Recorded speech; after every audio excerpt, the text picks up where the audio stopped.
try to do double barrel approvals, try to get through it as quickly as we can, because I know there's sardines in here. So just some house rules. If you're on Zoom, or Hollywood Squares, as I like to call it, make sure you're on mute until you're called upon. And if you are part of the meeting and called upon, an emoji or just your name doesn't cut it. I'll need to see your camera on at that point.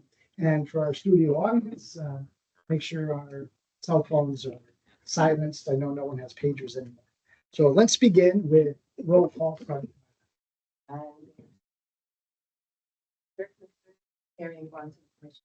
Angelo DeFazio, Commissioner. Richard Cartwright, Commissioner. Debbie Chisholm, Commissioner. Gina Samples, Board Administrator. All right, thank you. Is Pharmacare USA of Connecticut LLC here? Yes. Middletown, Connecticut. Barry? Yeah. Step into the gauntlet. Why don't you stand on that side? And Debbie and Rick will come down. Would you please raise your right hand? You swear to tell the truth, the whole truth? I hope you got it. Is there any physician ownership in the pharmacy? Second. Is there any physician ownership? Anyone that has prescriptive authority in the state of Connecticut own a piece of the pharmacy?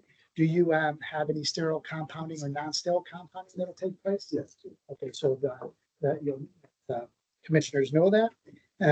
Is there any computer system or point of sale system that has HIPAA related information that's going to sit outside of the licensed pharmacy area? No. Very good. And you are going to attest to me that you're going to follow all local and state building code. Very good. Absolutely will. Have a seat, sir. Thanks, Deb. Thanks, Rick. And we're also going to do a remodel at the same time. Is Burns Pharmacy here? Oh. Sign up. Yep. Is Sunil Tiku here? Who's the manager? It's got to be. Yeah, that's good. Can't do it without. You know this is- Can't. I can do a remodel, right? I'm gonna let you. All right, raise your right hand. You swear to tell the truth, the whole truth, and nothing but the truth, so help you God. And since it's a remodel, all I'll ask you is, are you gonna do any sterile or not sterile compound? And you attest that you'll follow all building codes. Okay. Very good. Have a seat. Kristen. Is it a pharmacy? Can I have the pharmacy? Sure.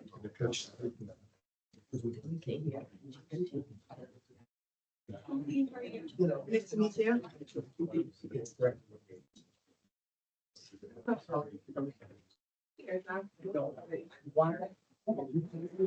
I'll let you put that out. Yeah. Right.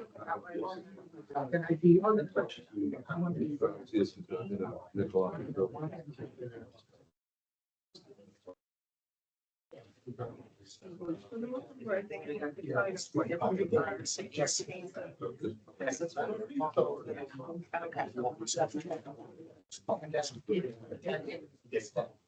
Could you, you call, like, Lando and tell them?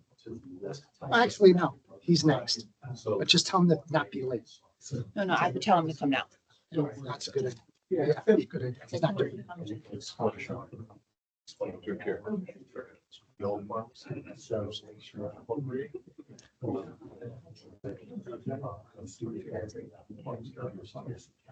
Them on your, because I don't want it to show up here. That's the only thing. Right, I can do it. It's just going to show up on. Just Okay. security. Thank you. It's because my late.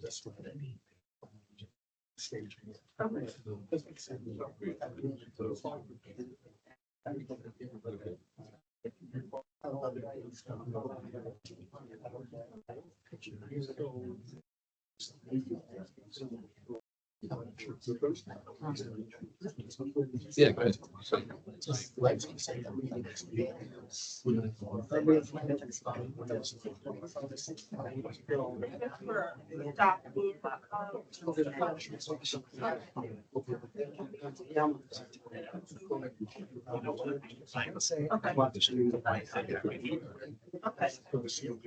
Can that tell also go on the That would be a concern. That would be a concern because they wouldn't have that training. Oh,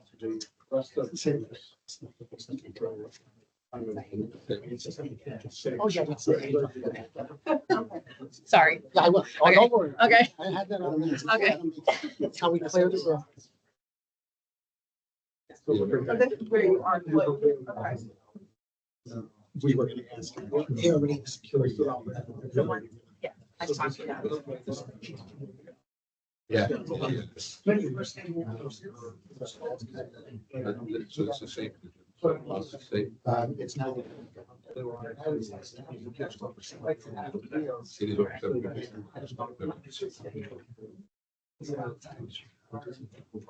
750. So. Yeah, which is fine. So yeah, but 750, at least I'm out. This is a secure route. So I guess the secret refrigerator. Thank you. And this is, send it to the chat phone. This is. Okay. Yeah. HVAC, yeah. This really. And you come down there and you say. It's a lot. It's sterile. Are you doing sterile? We do sterile irrigation. So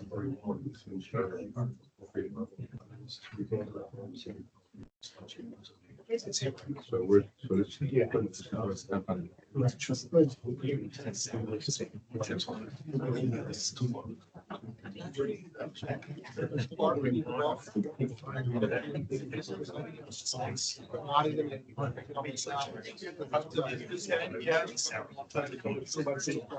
No, right. Yeah.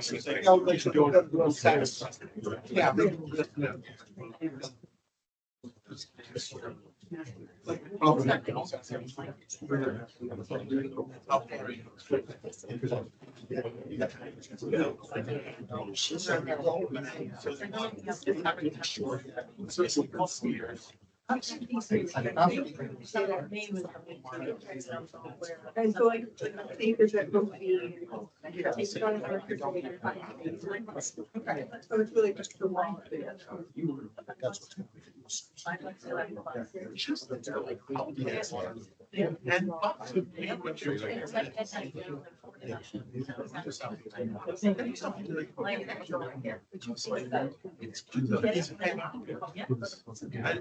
not here, but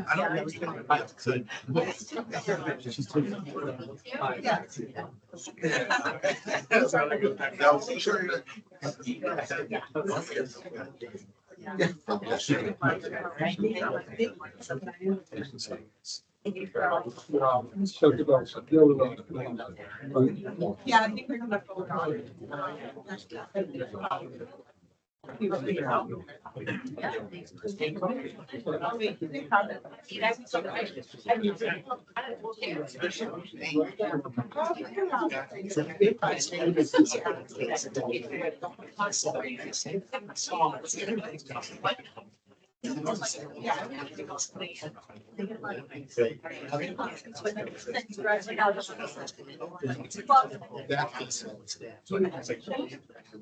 Right. Okay. And that is the intention. Yeah, so you're buying a sterile. Yeah. Ready to do it. Is CPH Hartford LLC DBA Vital Care here? Sarah? In other words, we- Step into the we're box. 797 under. It's always great to go second because you get to see what happened first. Would you please raise your right hand? You swear that. We're opposed to what you got. And you attest. So the that question is, how would long we be able to stay do quorum? Is If Thank something you. is close. How you doing, man? No, we got. Actually, I haven't seen you. So what we, All right, so you put that for us to, yes. with the conditions of 7 minutes. Okay. Okay. Okay.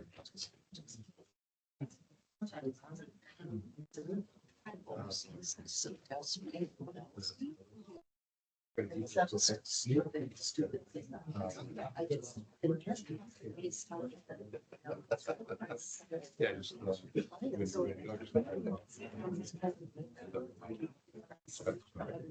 Yeah, so I will tell you this.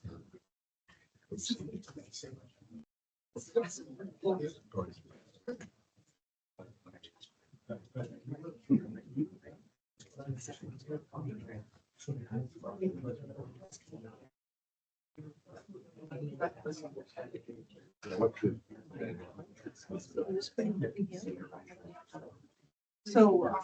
Patients.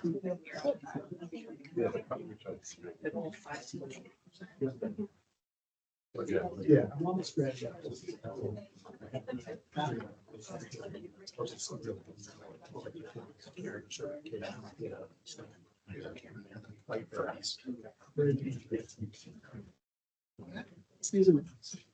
Oh, yeah?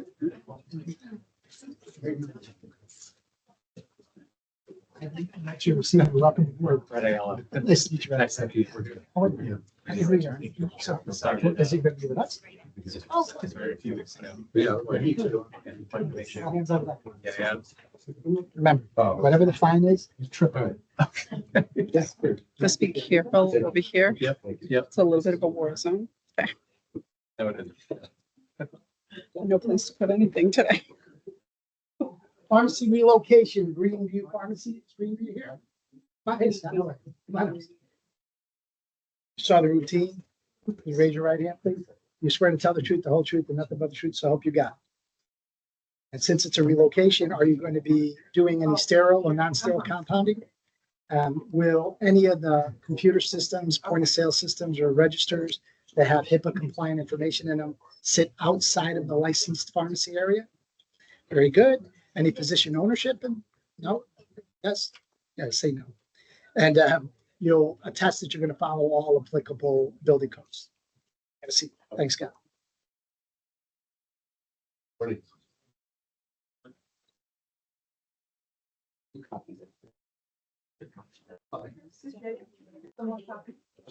Yeah.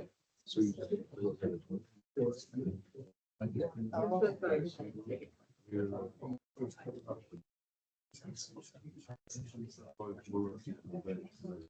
Yeah, it's just one box. I think what's it?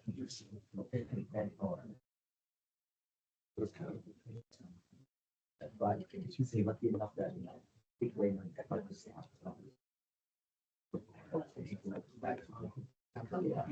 just. So I have two. Okay, so it's not.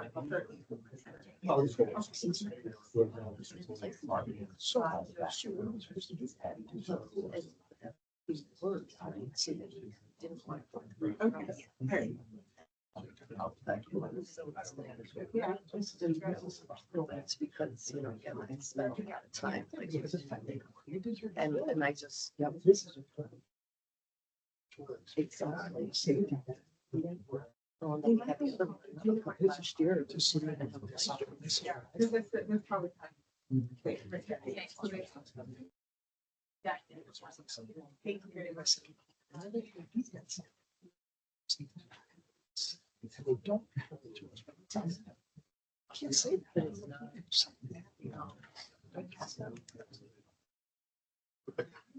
Costco, Michael Bardani? Yes. Did I say that right? I'm sorry. Yeah, Bardani. Raise your right hand.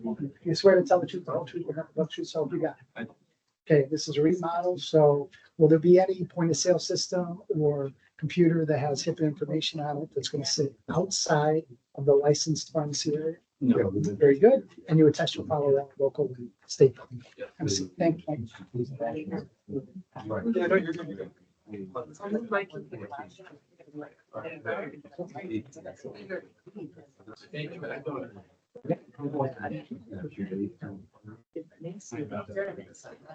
will identify these things, but I hate to be so final down the road. No. Yeah, so basically right now, the registers are supposed to be out here, since the safety. We couldn't have. So what we're gonna do is. Yeah, so basically we're just double everything to the right and we can enclosed structure. So the gate will be. Yes, all the things out. That's so it's saying it's pending. And you are not. It's all closed. That's Still. Yeah. Yes. So this would be. take the money out of these places. The state, it's, because there's gonna be a real strong verifications.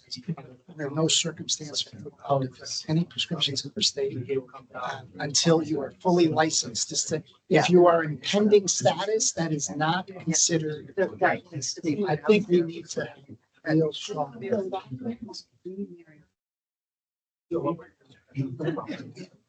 It has been opened, but there's no registers here, so the register is in our consultation window.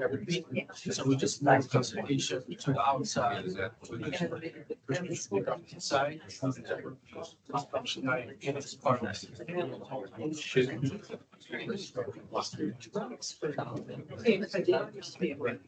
Any manipulation.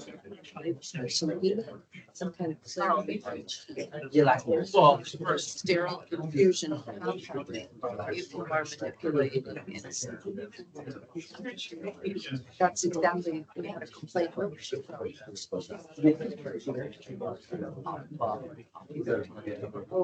yeah. Exchange was like. our system is, So. You know,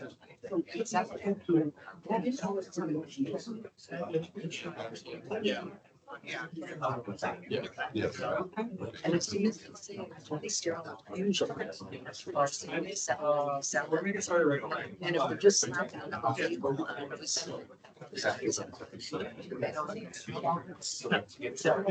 So we just need better. We define a few. And that could be that, if we say five.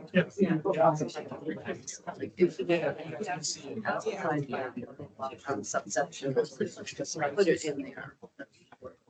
Because. It's. No, this is. But it's good because it's, I think this is better, actually.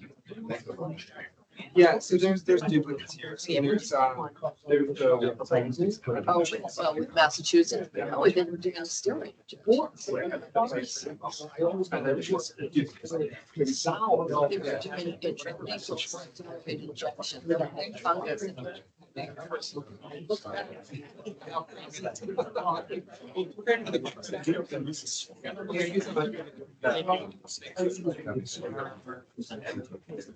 Everybody went down. Everybody went down. Yeah. Yeah. I know, I think it's. I do too. I'm gonna skip this one.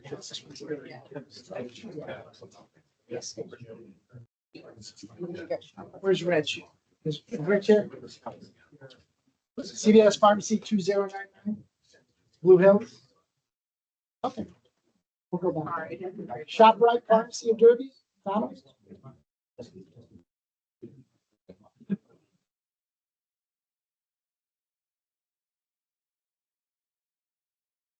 Down my way. Hello, how are you? Raise your hand, please. You swear to tell the truth, the whole truth, and nothing but the truth, so help you God. Yes, I do. Since it's a remodel, are you adding or sterile or non-sterile compounding? No, we're not. Very good. Will any computer system or POS system sit outside of the license line? No, Very good. And you're gonna test that you'll abide by all local and state. yes, Very absolutely. good. Thanks, Tom. Absolutely. We gotta do something about it.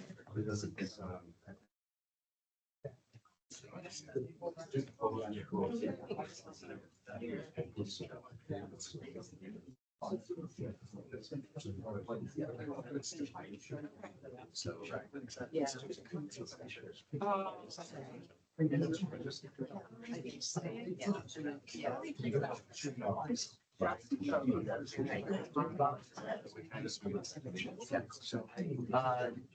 It's just, there's so much back and forth because they don't understand the clarification that's being requested because they're dispensing sterile products.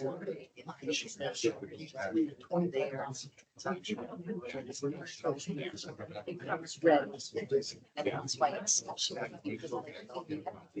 Regular cigarettes, drugs are like thousands of dollars, and they don't want to stop. They stop, but they don't want to stop. So then there are these pharmacies that have all kind of money to have that kind of thing. But they don't have to around.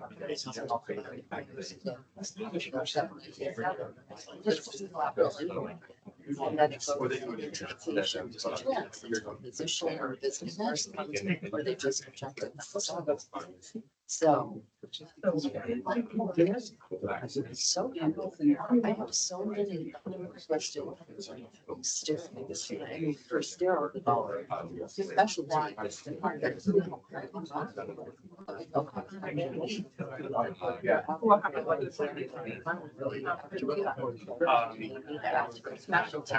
On the back. so I couldn't. And If this had under. just wait for the customer. Just their side.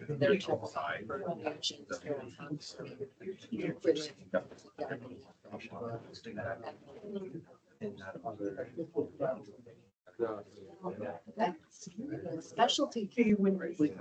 Yeah, so I think it's just Yeah. clarifying. Yeah, that'll be. If just specialty.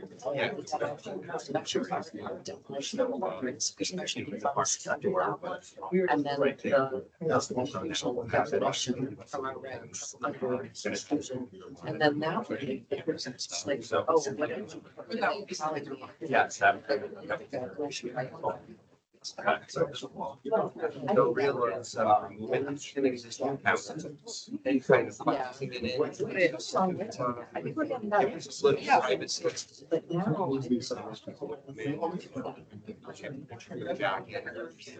And now.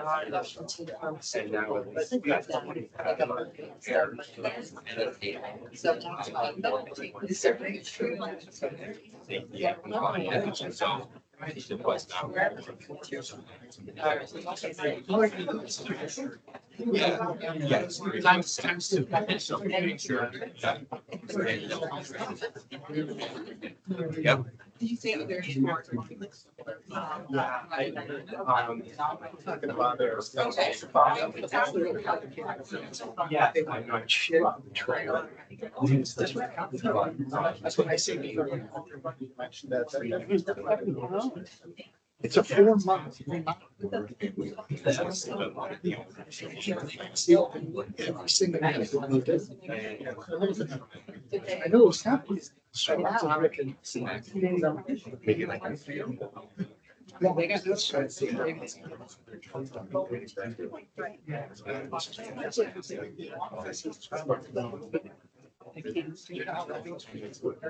was just gonna say, You're gonna do triple bed. I know, we could have just, There was more. yeah, we would be in more space. It's like a workshop, mission workshop.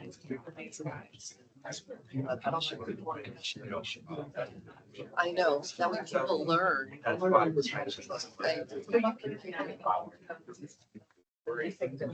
Well, I only have one left. I saved the Blue Hills for you guys, but they're not here. Yeah, the first two are done. Back. So, the Greenwich one. Come on back. That's the last one. That's a remodel. We're done. I'm gonna go out and call the hallway one more time.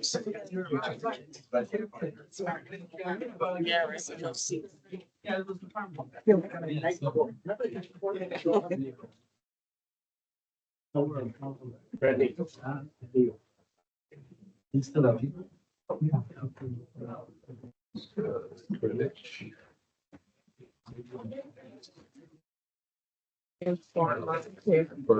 Yeah.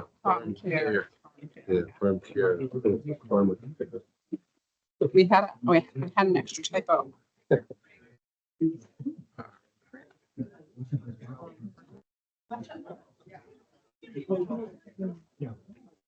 It's just.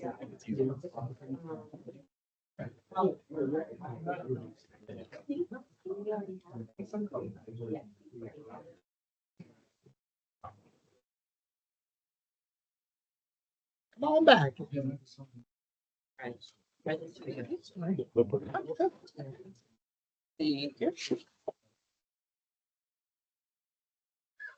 Just one more time for the record, CVS Pharmacy, Blue Hill, Hartford, not here. Okay, Gina, please note that. Yep. Thank you. All right, new pharmacy applications, Pharmacare USA, Connecticut, 770 Saybrook Road, Suite 1, Middletown, Connecticut. And do I hear a motion to approve? So that's farm care. Okay, there's a typo in the Okay, agenda, so thank it's you. very farm much. care. Farm Care. A motion to approve as presented. Do I hear a second? Second. All in favor, say aye. Aye. Opposed, abstentions, so moved. Pharmacy relocation, Greenview Pharmacy LLC from 13 North Water Street to 244 Mill Street in Greenwich, Connecticut. Do I hear a motion to approve? Motion to approve as presented. Do I hear a second? Second. All in favor, say aye. Opposed, abstentions, so moved. On pharmacy remodels, Bernie's Pharmacy, 615 Howard Avenue, New Haven, Connecticut. Do I have a motion? Motion to approve. Do I hear a second? Second. All in favor, say aye. Aye. Opposed, abstentions, so moved. CPH Hartford LLC, DBA Vital Care of Hartford, 255 Pitkin Street, Suite number 2, East Hartford. Do I have a motion to approve? Motion to approve. Very good. Do I hear a second? All in favor, say aye.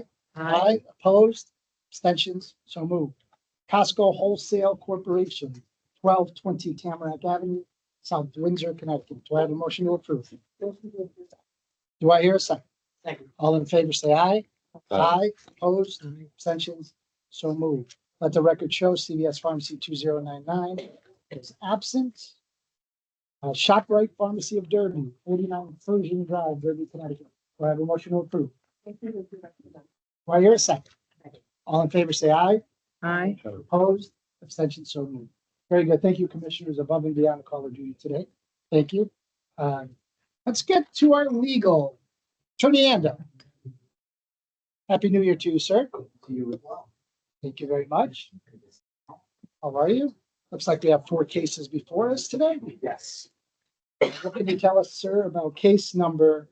Oh, by the way, yeah, everyone can leave. That's been approved. Good. And students, you can come in now. All the students in? What can you tell us about case number 2023-1725, sir? Connecticut pharmacy that was investigating following a consumer complaint. And the complaint alleged these 2 unscheduled pharmacy closings. After investigation, it's determined that the pharmacy closed for more than 2 closings in the 30-day period, that they failed to report those closings to the Commissioner of Pharmacy. So overall, there were 5 incidents involving closure of 2 to 3 days. There were 20 closures over a 1-year period. And out of those 20 closures, there were 2 failures to report to the Commissioner of Pharmacy. Drug Control is proposing a settlement in which the respondent shall pay a voluntary monetary payment of $2,500, which they have paid.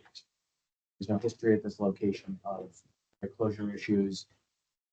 It appears to be, what we've seen many times, which is the staffing issue that sort of just continues to go unsolved. I should have asked beforehand, any step-down commissioners on any of these cases? No, not in any of these Okay, cases. very good. Is there any questions for Attorney Ando on case number 2023-1725? One question I have, and maybe even for the agents during the room, when there's chronic early closings, do we suggest changing hours? I'm just curious.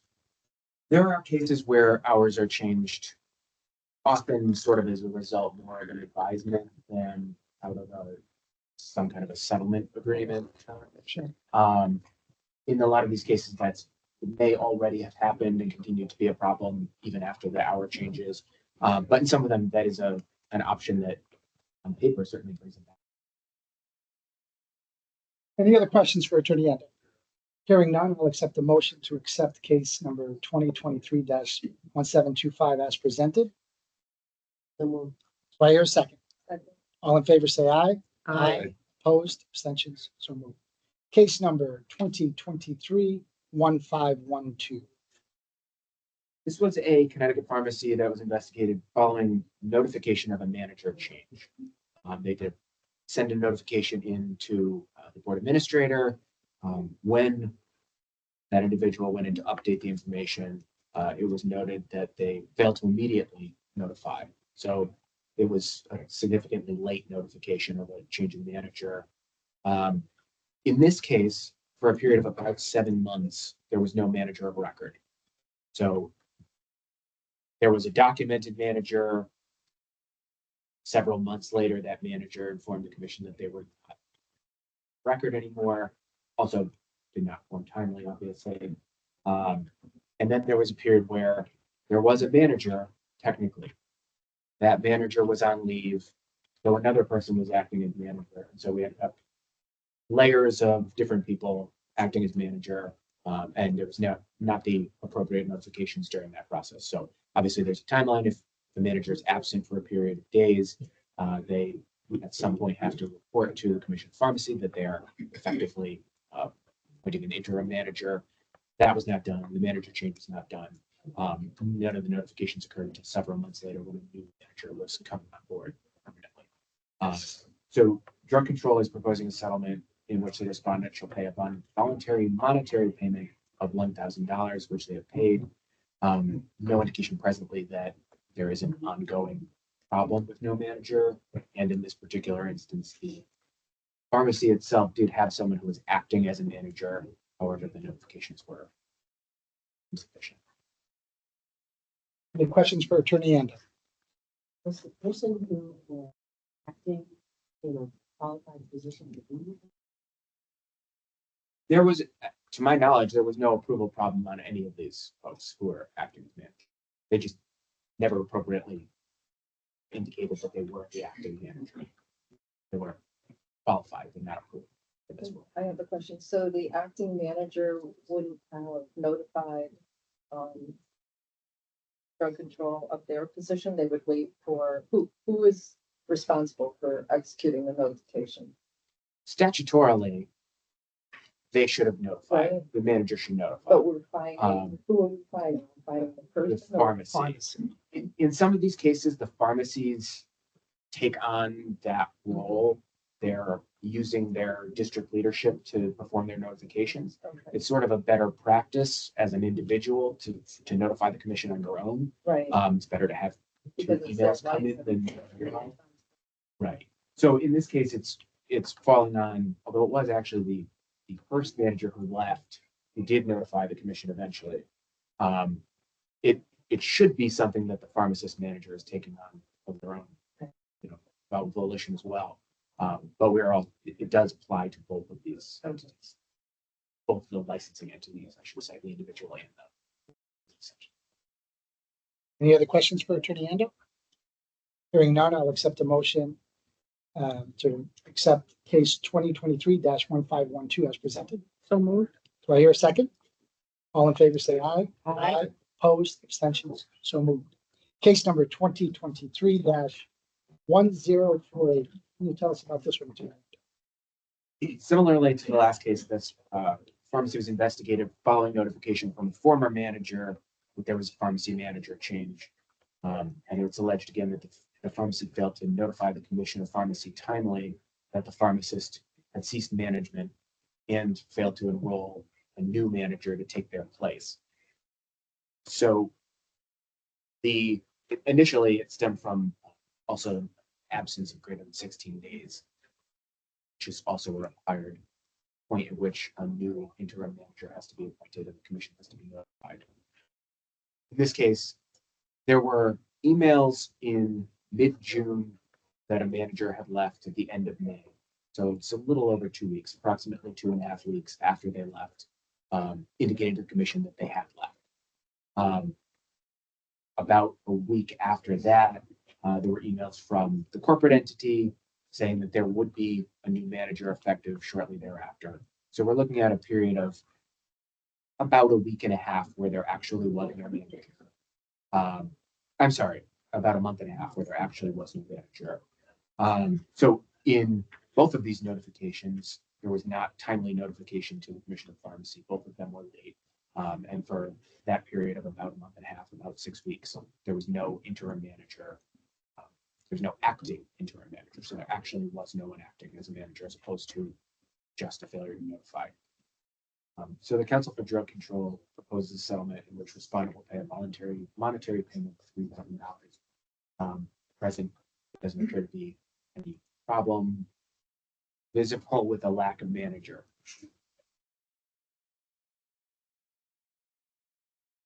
You heard what's before mission. Any questions for Attorney Ando? Hearing none, I'll accept the motion to accept as presented, case 2023-1048. Do I hear a second? All in favor, say aye. Aye. Opposed, abstention, so moved. Case number 2024, we made it into last year rather than 2 years ago. Slowly gaining. Case 2024-526. Can you tell us about this case? This respondent is a Connecticut pharmacy that was investigated following notification of alleged diversion.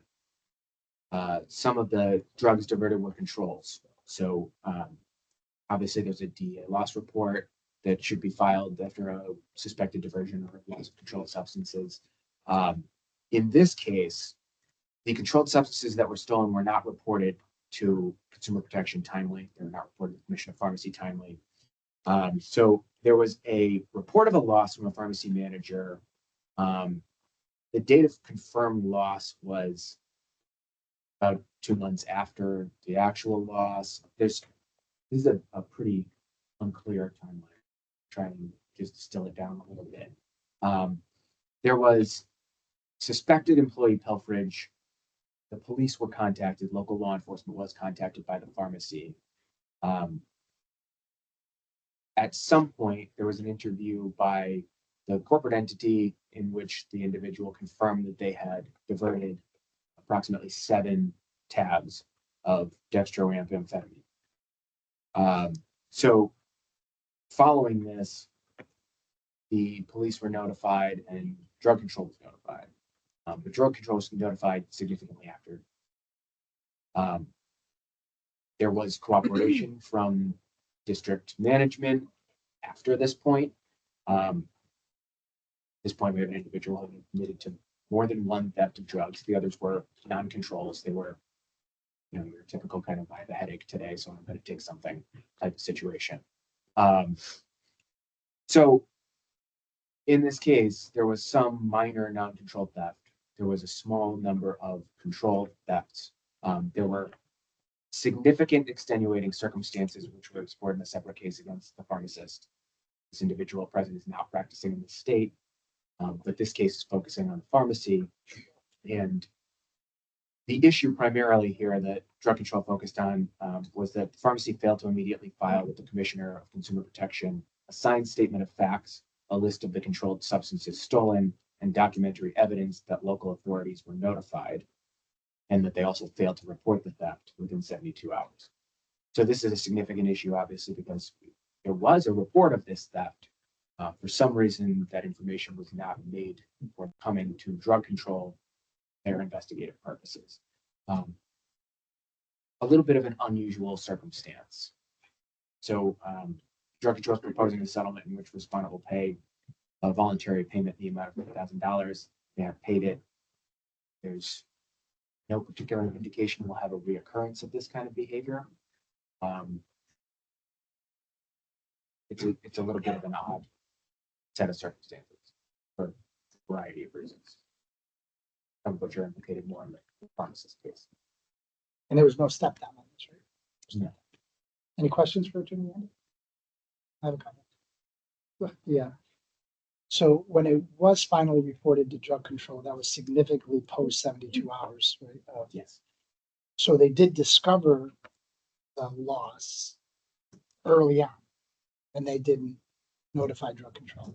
They discovered the loss. They did notify local law enforcement. And Only post the interview and I think I drug heard, control came in after. right, but they didn't call law enforcement until post acknowledgement of that employee that was diversion, right? Or they called local police immediately after. No, that stuff not happened. present at the interview.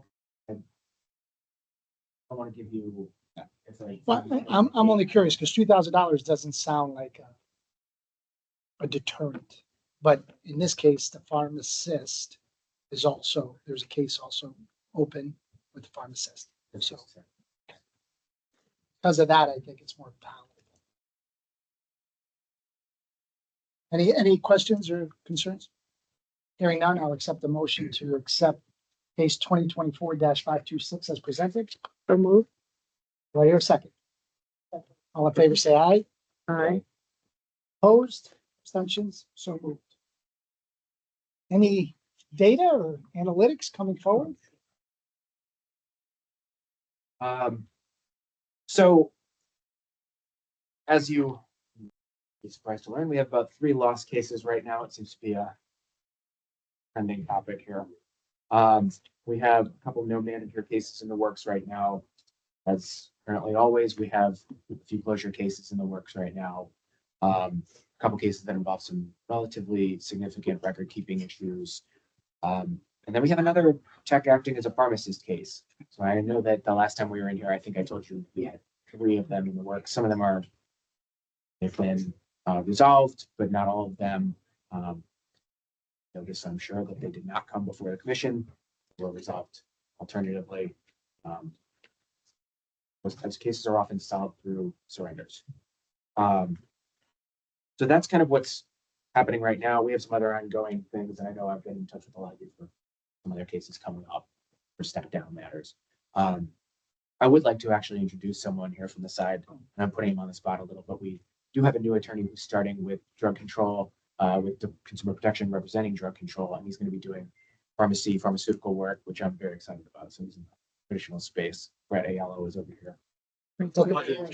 Yes. Have any questions, feel free to call. There's hundreds of years of knowledge here. It means we're old. Thank you. Thank you. Heavy on that side. Thank you. 100. Welcome aboard. That's Yeah, right. yeah. Only 9. No, tell them that, speak for yourself, right? Speak for yourself. That's right. I am old. I'll tell you that. Who's old? Anything else, Attorney? I don't believe so today. Anything else for Attorney? I just approached for You may, submissions.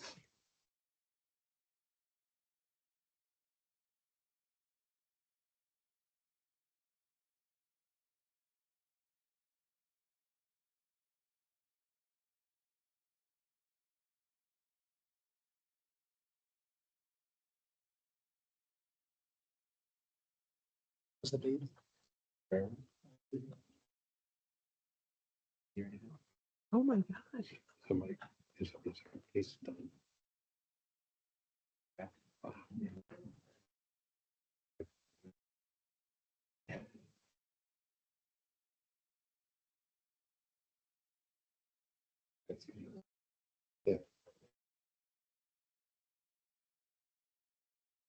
I'm like, we have a new attorney. Does that mean you're going somewhere or we have so many cases for work building?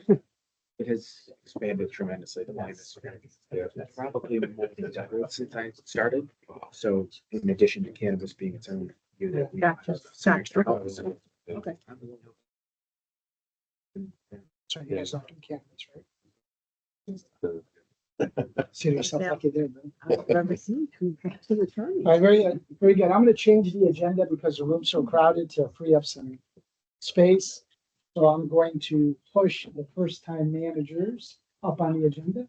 So if you're here for a first-time manager, could you just line up along the wall here? Oh, my. I'll empty it.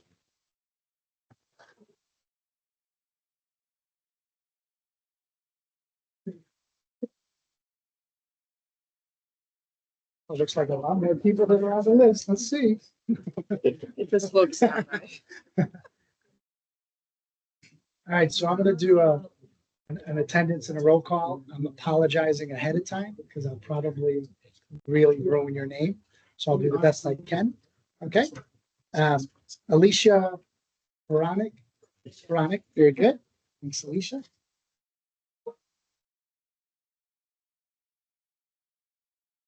Caitlin Effendioglu. I think you're allowed. Oh, not bad. Okay, very good. I like that. You say it fast. Karen Harding. Corinne Harding. Thank you, Corinne. Laura Kosio-Roke? Laura, you in the hallway?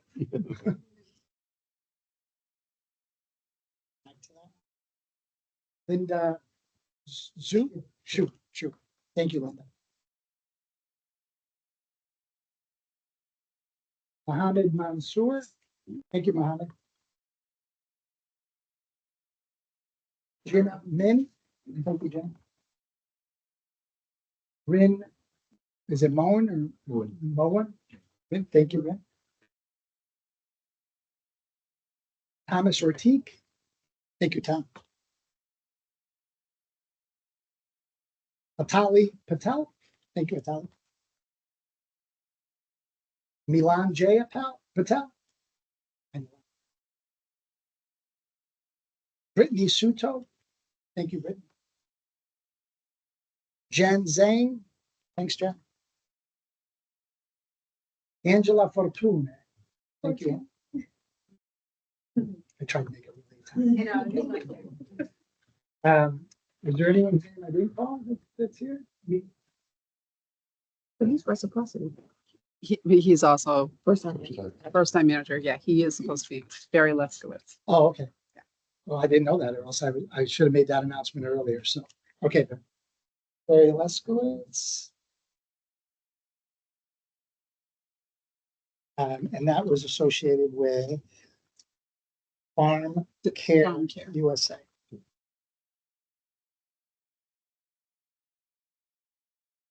Kim Stafford. Did you notify the department? Yeah, I have the email. You do? Yeah. So it's Kim, Kim. and your last name Stafford, Stafford. 2 Fs? Yeah. And, Oh, STF, STAF, that's already. correct. And what pharmacy and where? Walgreens. Okay. 244 And what town? So, Jewett City. Jewett City. Anybody else's name? Very good. So one of the first things I did when I became the chairman is I moved the agenda around and have the first-time managers stay almost until the end of the meeting, because there's a lot of things that happen during the meeting that I think affect the way you can practice and manage your pharmacies. As you saw, you heard a bunch of pitfalls, and ironically, many of the things that Attorney Ando touched on, I always go over with first-time managers. So we'll go over those too, but I think it's important to hear what the commission does, some of the pitfalls, unfortunately, that do take place, so you can better be prepared. We're still one of the few boards that does it in person, but being the pharmacy manager, you are in charge of that licensed pharmacy department. Not your supervisor, not your company policy, not your staff pharmacist, not your technicians, not a boss, you. And believe me, there's no one on this board that hasn't felt the stress that goes on in the pharmacy, especially retail pharmacy today. We completely understand where you come from.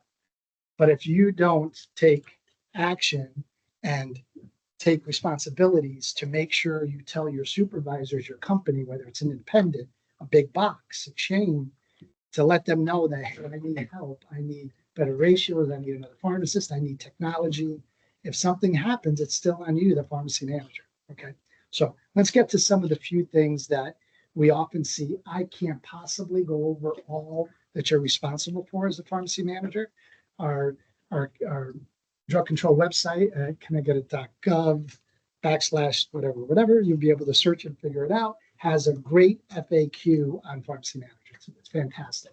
So make sure you go there. You're a test to me, nod your heads, but you're all going to go to that website and you're going to read all those frequently asked questions.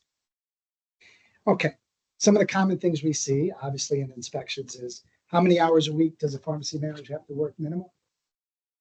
35, right? So during COVID, we made a few exceptions to that, but it's 35 hours a week. And we do that because you're the leader, you're the manager. If you're there any less than 35 hours a week, it's impossible to manage your department, okay? And if it's going to be less than that for some circumstance, a sickness or something, you just notify the department, okay? License expirations and CE requirements. You'll hear today, we have 3 cases of CEs today, but keep a little tickler file. I used to keep it on old-fashioned, a piece of paper on a calendar. when license expires, pharmacy license expires, technician license expire, just make sure that you know everyone's licensed correctly, credentialed correctly, and they have their CEs done. And CEs, how many hours per year? How many live? How many law? Right. And now it's on a yearly basis. We used to do 2 years. That confused a lot of people. We switched it last year. It's on a yearly basis. It's 15 per calendar year, January to December 31st. Tech ratios, another area that we see issues. What are the tech ratios? 3-to-1 if. Ashley certified, 4-to-1 if. One is certified for vaccines, for vaccine administration. And someday down the road, maybe, hopefully soon, it'll be 5-to-1 if the regs come out for an advanced technician at some point. Right now, it's 2-to-1, 3-to-1, 4. Keep track of that. Because the day that you cheat and you get a cashier or a clerk to work in the pharmacy department, that's when one of these agents ends up walking in. Okay. Make sure they're tagged correctly. You know, in our stores, in my pharmacies, everyone had to wear smocks and they had to be different colors so that the pharmacists were different than the technicians and the technicians were different than the clerks. I think that's professional. And I think it tells the general public who's who back there. So you don't have to do that. I like that. Diversion, something we don't like to talk about, but diversion does take place. You heard about diversion today. How many hours do you have to, even if it's one tablet, how many hours do you have to report it to drug control? 72. We do that because it may be a miscount. It may be one that's an order short. So you have 72 hours to figure it out in-house. Once you can't figure it out, let the department know first. Okay, very important. Report the losses. Use little tricks of the trade. One of the things we did for controls, the person that ordered it, they're old. Some of us still use DEA forms back in the day. But on CSAUS, when you order your Schedule II drugs or your controls, the person that orders it shouldn't be the same person that checks it. One way that you can stop some of the diversion, and don't let the wholesaler deliver it and leave without someone checking it, because if that is, the number isn't correct, it's going to be your word against their word. Unfortunately, that's happened in our state and other states. So just don't take it for granted that what's in that tote is correct. Make sure you check it. Okay. PMP, make sure you're checking your PMPs. Make sure you put the diabetes requirements in PMP for emergency diabetes filling at other pharmacies. Because if your pharmacy is closed or happens to be a holiday or something, and they need to get their diabetes equipment or their diabetes insulin, or they can go to another pharmacy and they can easily look it up in PMP so they know what to prescribe. I can't believe I have to say this, but if a drug control agent walks into your pharmacy, you have to let them in. You can't say, no, I'm sorry, I have to talk to my boss first, right? No, by all means, ask for credentials. Can I see your badge? Can I see your, make sure that they are who they are. You can't possibly know who all the agents are. But once you've identified that it's an agent, you have to let them in. It's happened. That's why it's on my list. It's happened. Report early closings. As you heard, that if you work for a big company, don't take it for granted they're going to do it for you. If you leave your position as pharmacy manager, let Gina know immediately that you are no longer the pharmacy manager there. Don't wait 7 months because someone will get fined. In this case, pharmacies got fined. It doesn't mean that the pharmacy manager won't get fined. Right? So let us know where you are, where you're working, when you leave, and when you're employed again. It's really important that you report that. Do not leave it to your supervisor or bosses. Naloxone, if you have the opportunity to dispense naloxone, please do so. The state of Connecticut does a really good job of that. And pharmacists have taken a lead role in that, so keep an eye out for that. Record keeping, something that we really never talked about, but now because of how busy pharmacies are, record keeping gets very, very stinky. And drug control can open up a case if you have time to do that. So make sure you do your record keeping. Don't expect someone else to put your prescriptions away or to log your end of the day reports and refills from your controls, from your new prescriptions. Make sure you're on top of that and you're keeping track of it. Because if you let it go and an agent walks in and sees stacks of boxes and things in disarray, they're going to think you're practicing your profession that way also. So stay on top of your record keeping. Pharmacy tech, one of the things that they check is the pharmacy tech manual in your stores, make sure they're updated, take a peek at it. What we used to do is put a big spot on the calendar, make sure we looked at it at least twice a year, that they were updated. So when a drug control agent comes in, at least you have your pharmacy tech manual updated. We have new opioid stickers that you need to put on. I call it the yuck stickers.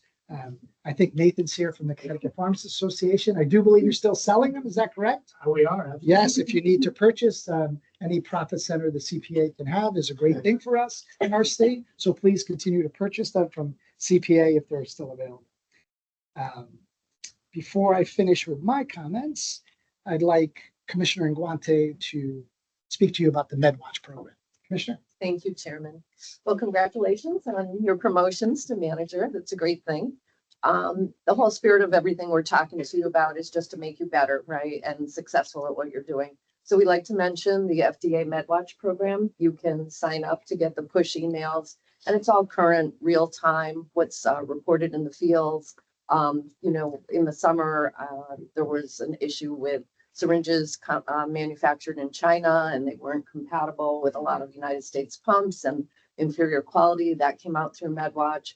Anytime there's a recall, drug recall, product recall, even observations for new side effects. So it's good for you. Again, we talked a lot about your personal responsibility and accountability with your license. So it's just another tool in your toolbox. So I suggest you sign up and get the emails and stay current. I'm sure all of your organizations you're working for have a methodology of communicating to you, but again, at the end of the day, the license is yours, right? So you want to be sure that you're following everything you need to do to be successful and be that resource for your patients. Okay, so that's it for me. Back to you, Chairman. Commissioners, any other questions for these eager leaders? Well, I'll just leave you with a few things. Join your associations. Connecticut Pharmacists Association, ACPHA, NCPA. If you have a specialty in pharmacy, join that particular association. Really important to join your associations. It's so well worth it. Can't tell you how much I learned. Not only is it well worth it for knowledge and lobbying for your own profession, but it's really important also for CEs. Most of them offer great CE programs. So if you get the ability to join your association, please do so. It's really valuable. Don't count on your companies to do it for you, okay? And I also like to end with talking about the Haven Health Program. Have you heard of the Haven Health Program? The Haven Health Program is a program for pharmacists and interns. It's completely anonymous and confidential. It's there for impaired pharmacists or if a pharmacist is going through mental health burnout, substance abuse. So it's a phenomenal program. They did a presentation to us, at least a year ago, about a year ago. Very impressive, something that pharmacists need. So if you know of a pharmacist, if you believe you may need help, seek out Haven Healthcare. It's completely anonymous and confidential. And I think it's important that the pharmacists know about this program. And you probably saw when you renewed your licenses Yeah, this year, there's a $5 charge. and it goes to fund that. And I'll leave you with this. Do no harm, use good judgment. Do no harm, use good judgment. And don't forget, the company policy is not state policy. Company may ask you to do something, but if it doesn't jive with the state's policy, the state's going to always win. Okay? Thank you very much for allowing me to move you up on the agenda. Now we have some seats open. Take care. Have a wonderful day. Thanks. Okay. Agenda. All right. Let's go back to pharmacy internships. Is Malakaya K. Khan here? Malakaya? Yes. Oh, come on. Here, just grab one of those chairs. And I'm gonna have to swear to you. Raise your right hand.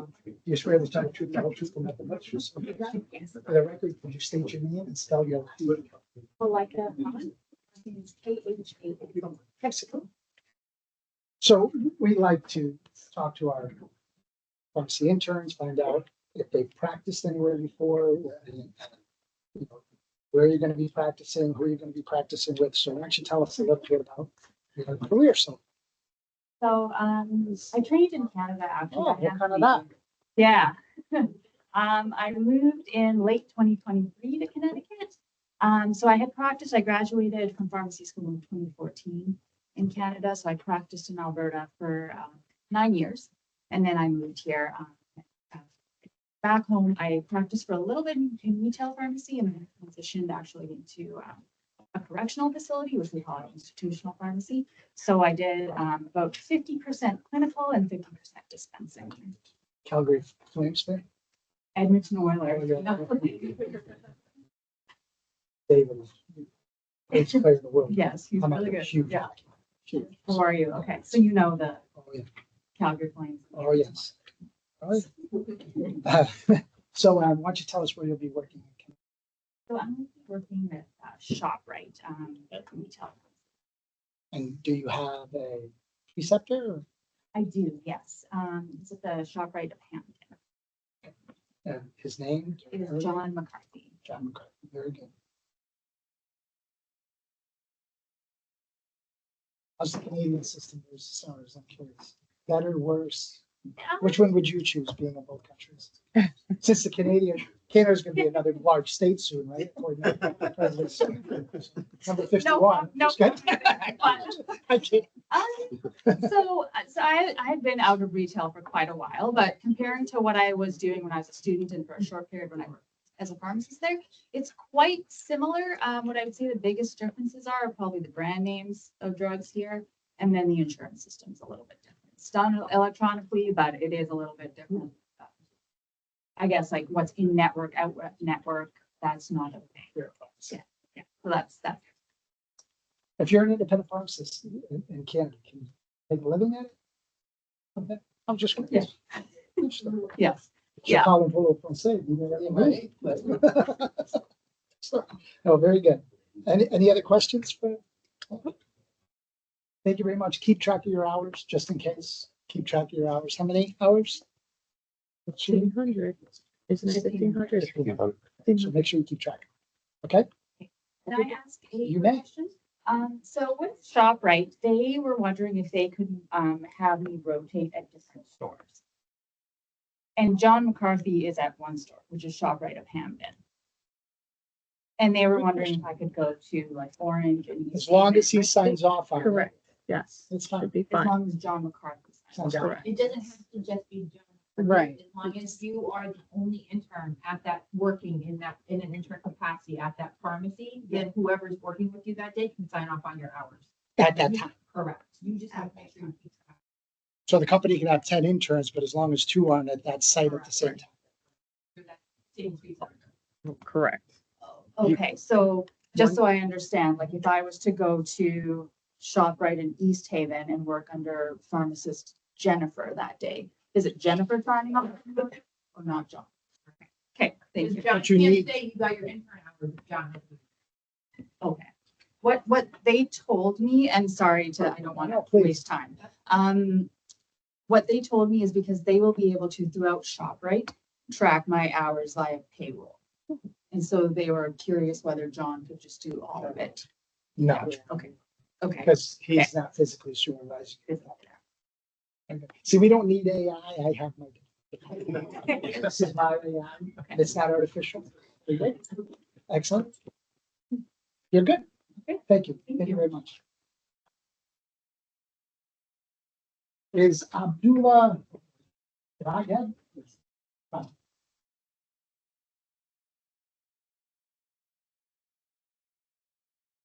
Raise your right hand, please. You swear to tell the truth, the whole truth, and nothing but the truth, so help you God. For the record, state your name and spell your last name. First name Abdullah, ABDULLAH. Last name Ragheb, RAGHEB. Very good. Sit down. So you get, if you go second, it's always lucky. Yeah. Because you get to see what happens. Yes, exactly. So now you can practice all your answers. You know. So why don't you tell us a little bit about you, where you're from, and what type of pharmacy you I'm practice? originally from Egypt. I graduated from pharmacy school, October 6 University in Egypt at 2007.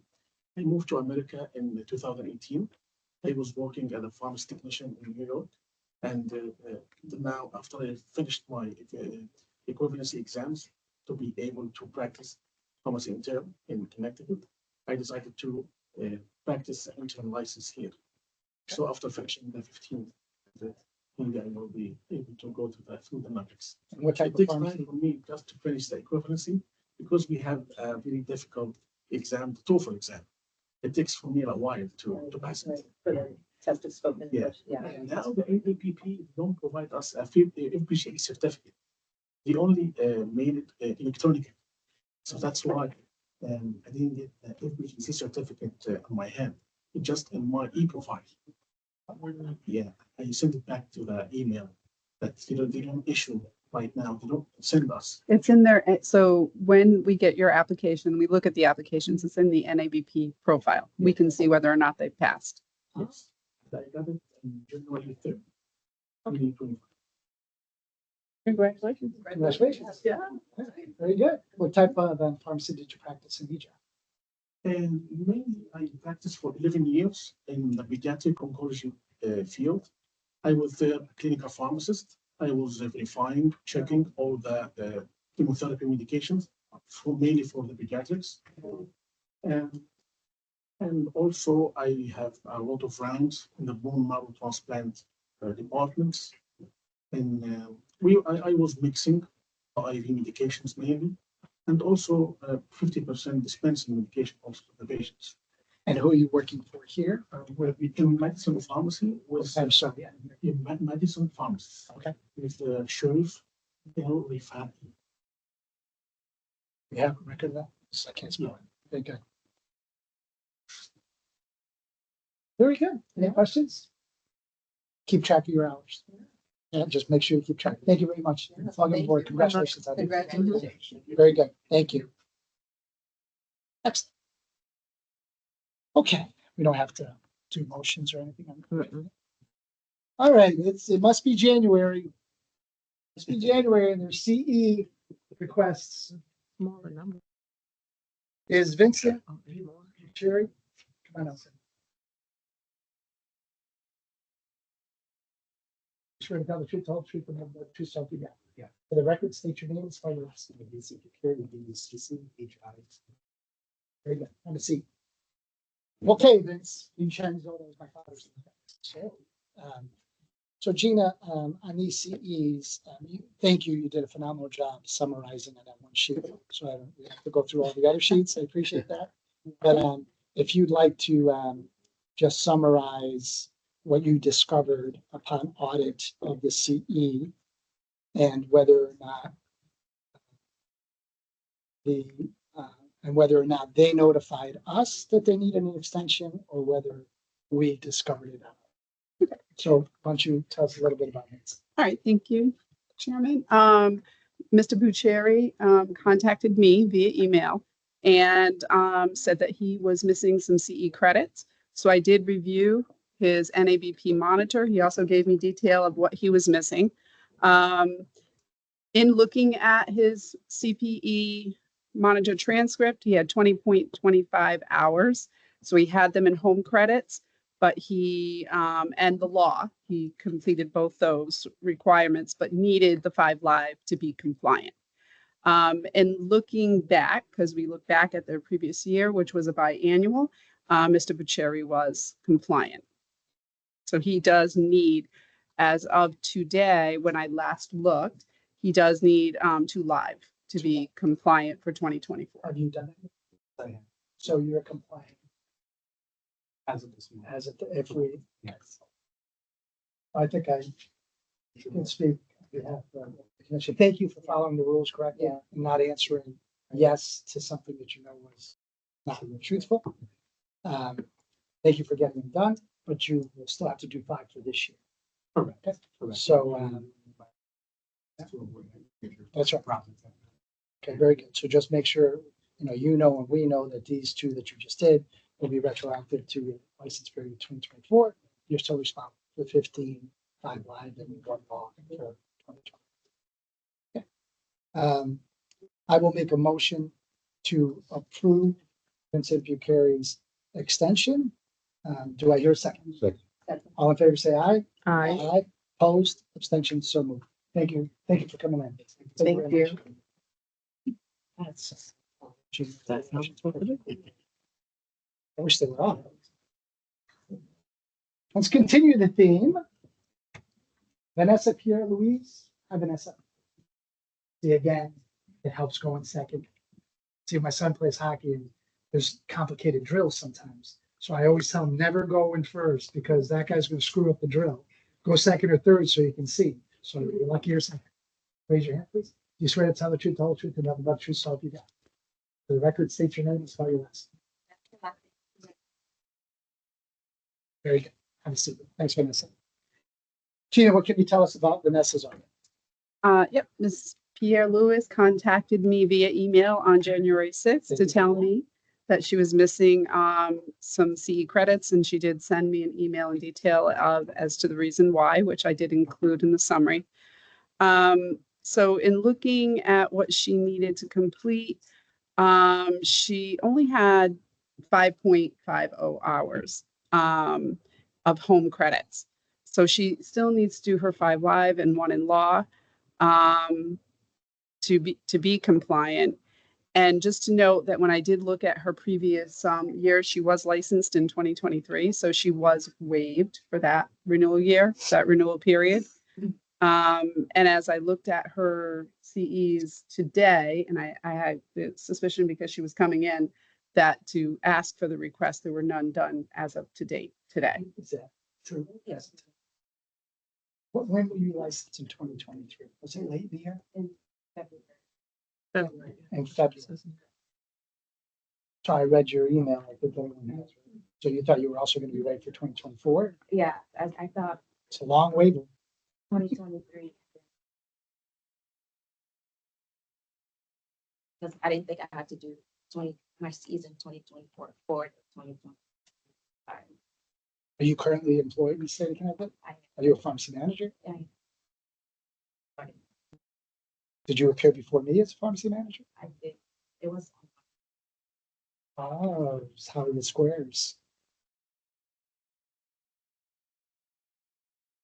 When do you think you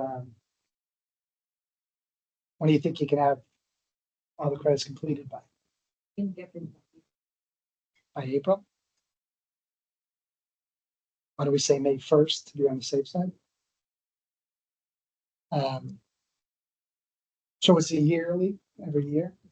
So the waiver and the first time manager waiver takes place, it's for that. Being in business, I say fiscal year, but that's not the correct terminology. It's that calendar year. The next year was a new year and it goes by all the rules. I see that you thought you had 2024 as a waiver year. So you didn't purposely not do it, you just misunderstood it. It means that someone wasn't listening when I went through my first time manager. It's okay. Any questions or concerns? Not, I'll not, make- a- yeah, go ahead. can I speak? Yes, please. Mr. Chairman, not a concern, but I'm looking at your CPE monitor transcript. It says that you're not subscribed. I would suggest you subscribe. And the reason for that is it happens to all of us. I've been practicing for a long time, and then you go on, like December 1st, and you realize, oh, these credits that I did, they're actually not ACPE, they're ICPE or whatever, and they don't count. So it's a nice reminder, and then you can get those credits done. So for everyone in the room, I would suggest subscribing to CPE Monitor, because it'll tell you if you're fulfilled or not, and it'll tell you exactly what you're missing. And if you carry licenses in multiple states, it's key because it recognizes the difference in state requirements. So it's a great thing to have. So I'm going to make a motion, which will mean you have to catch up by May the 1st, and then you'll also have to do 15 for this year. Okay. I'll make a motion to allow Vanessa Pierre Louise an extension until May 1st to complete her credits as they were described. And Gina will follow up on that for us. Do I hear a second? All in favor, say aye. Aye. Opposed, abstentions, so moved. Thanks for coming in. Vanessa. And Vanessa did say that she answered no, right? And she knows. She hasn't renewed. No, She hasn't renewed. she notified us that. Yes. Yeah, already. Yes. Perfect. Thank you.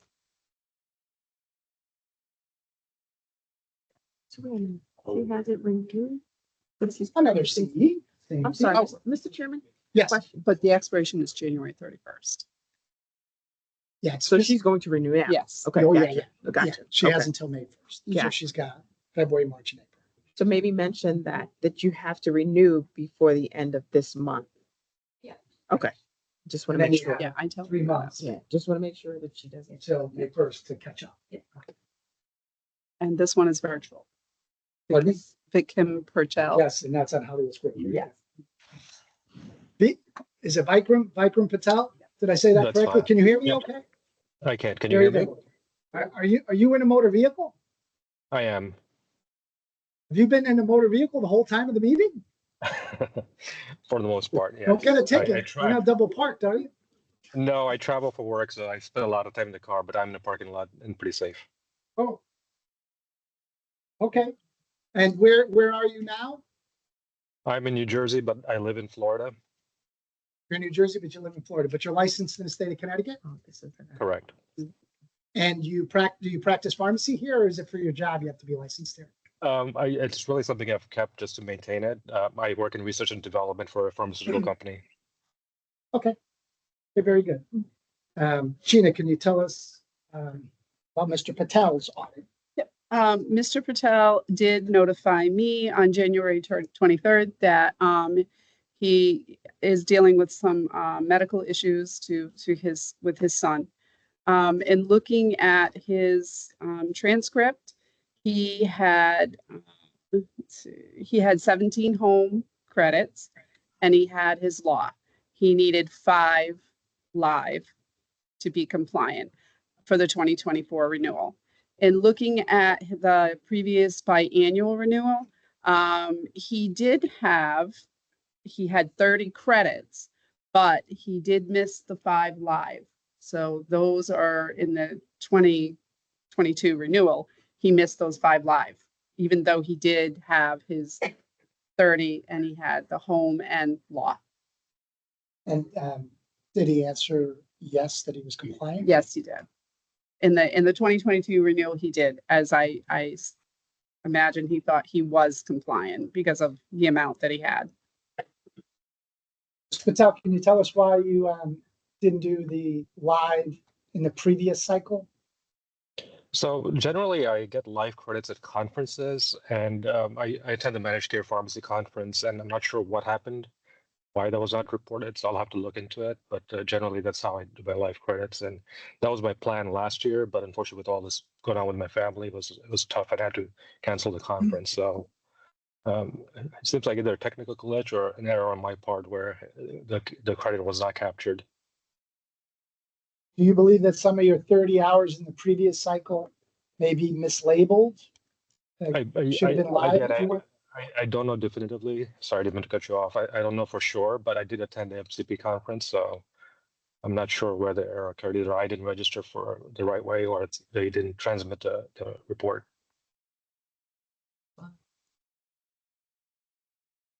So Gina, just to be clear, what does he need for this current cycle?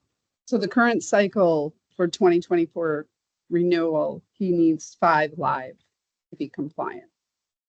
But technically, he needs 10 live to But he be needs- compliant for his last 2 licenses. Unless he can show me. So just to be clear, Mr. Patel, it shows in what I go by is your NAVP CPE monitor transcript. Okay. And that's what showed me your CE credits. Okay. Yeah, but I'm not sure exactly what happened, but I'm happy to comply and get all the live credits done. In April, I'm going to the MCP conference, and I'll follow up to make sure that they're done. How much time would you need to get 10 live credits to be compliant for your last 2 renewals? I think by April I could get those done.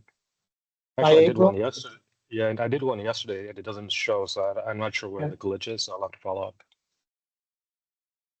Because you had 30 credits in your previous cycle, your previous license, and if you did attend a conference, I know it's happened to me where a live credit wasn't considered live that it was live, but because you were at 30 where you were, we're not gonna open up a case on that.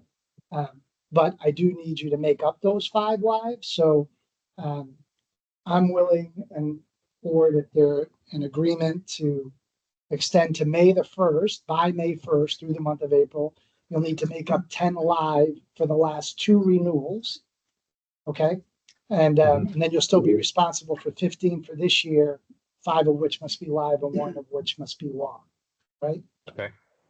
And, I and think double that- check that vault, that NABP vault, because when you answer yes and you're not compliant, you know, it clearly states that you attest that you have completed your credits, and that's part of your license renewal. So when you answer yes and knowingly didn't have it, it's fraud. So so audits are going to be increased on CEs, and I know the commission, we've talked about this in nauseum. Not going to be as lenient as we have been in the past.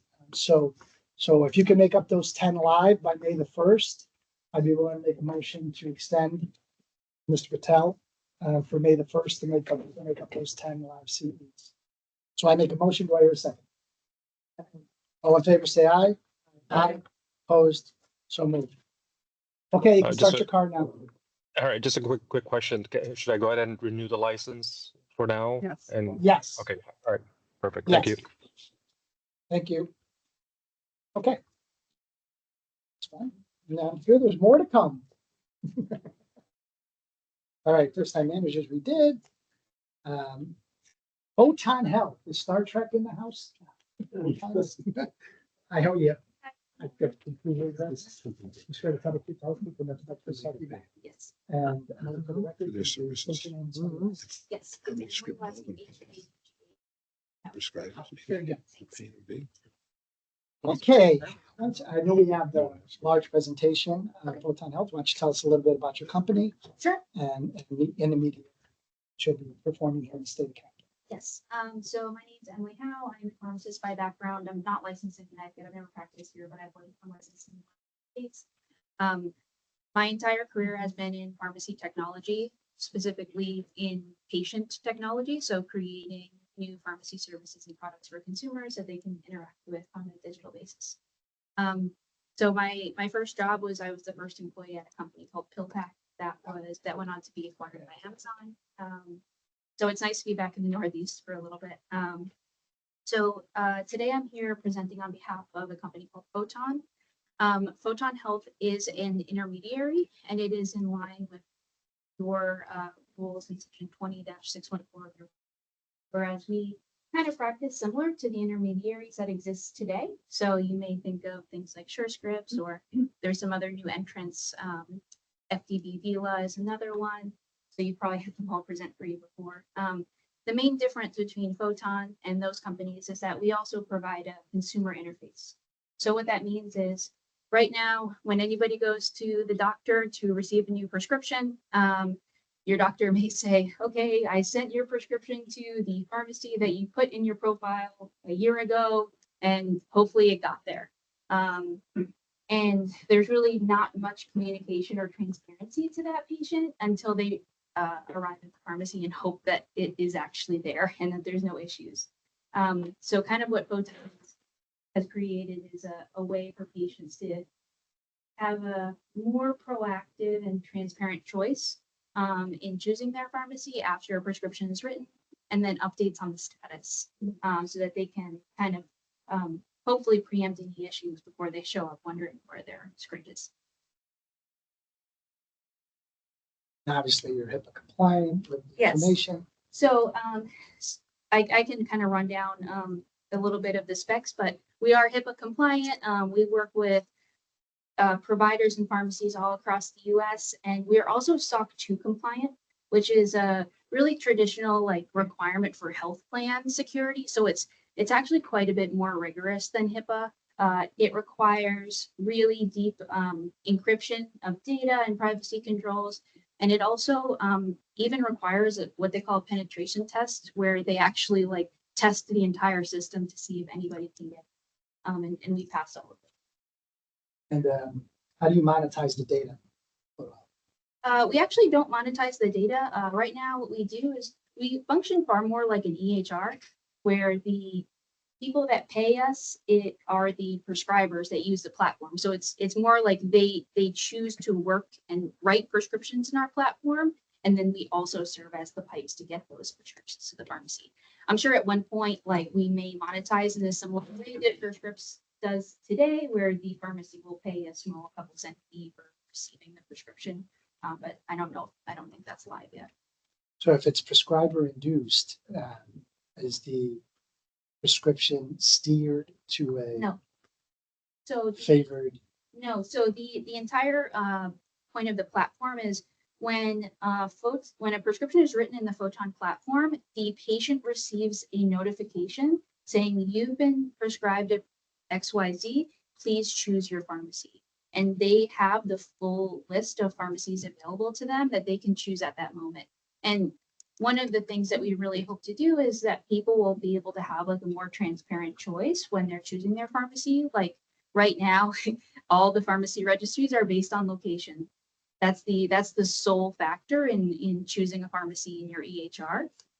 Whereas we want to have way more transparency around things like what services that pharmacy offers. Do they have immunizations? Do they have that drug in stock? Are they in network with your insurance? All of these things so that people can make an informed choice ahead of time. And will a pharmacy pay money to get their name at the top of the search engine? It's not like at all in the plans. So right now, the only way that a pharmacy would look different in the platform is if they choose to put more information on there. Kind of like I said, like we have this drug in stock, or we, offer this service or whatever. It's basically whatever they choose to share on the platform. How do you get the parameters of third-party plans so that you can steer the patient to the correct pharmacy? Yeah, well, so that's the hardest part in all of this. There's nothing out there today that allows somebody to do that. So what would need to happen is there would need to be a deep integration between the pharmacy and Photon to be able to test that claim. Are you using any AI in this protocol?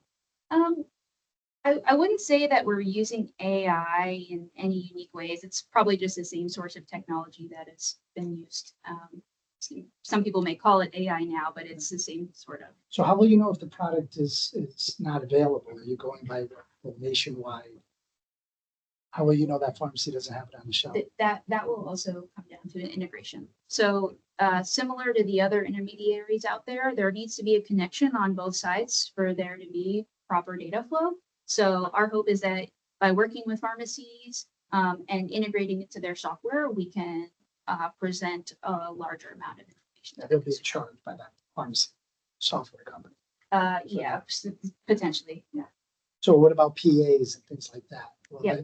they- That would also be something that we would want to preempt if we can assist with it. I'm not sure the extent to which we can be really helpful with the PA other than like notifying the provider, just like, cover my meds would or something.